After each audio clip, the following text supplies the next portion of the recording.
ઓછા સમયમાં વધુ રૂપિયા બનાવવાની યુવાનોની લાલચ તેમને અવળા રસ્તે પહોંચાડી દે છે. આવું જ કંઈ નવસારીના ચીખલી તાલુકાના તલાવચોરા ગામના તેજસ ચૌહાણ સાથે બન્યું છે.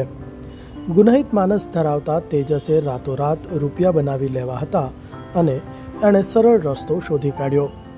તેણે પોતાના ઘરે જ કલર પ્રિન્ટર ઉપર 200 અને 100 રૂપિયાના દરની ચલણી નોટ સ્કેન કર્યા બાદ ચલણી નોટ જેવા જ કાગળનો ઉપયોગ કરી તેની પ્રિન્ટ કાઢી નકલી ચલણી નોટો બનાવી તેના ઉપયોગની ફિરાકમાં હતો.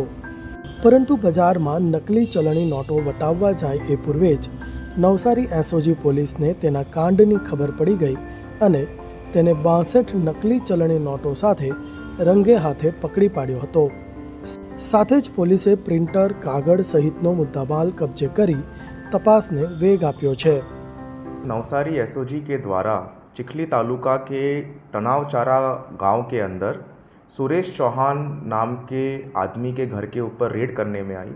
पुलिस को अपने सूत्रों के अनुसंधान में ये पता चला था कि ये इंसान अपने घर पे प्रिंटर और स्कैनर के थ्रू नकली नोट बना के एरिया के अंदर बेचने का प्रयत्न करने वाला है।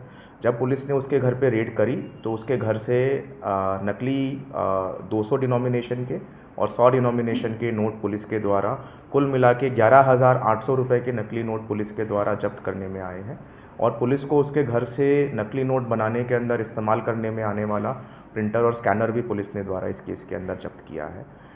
पहले ये आरोपी कपड़े के धंधे के अंदर व्यवसाय करता था, बट जल्दी से पैसे कमाने के लालच के अंदर इसने इस रास्ते को अपनाया।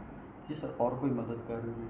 अभी तक पुलिस के सूत्रों के अनुसंधान में ये अकेला ही काम कर रहा था और ये इसका जो नोट है ये एरिया के अंदर चलाता, इसके पहले पुलिस ने इसकी धरपकड़ कर ली।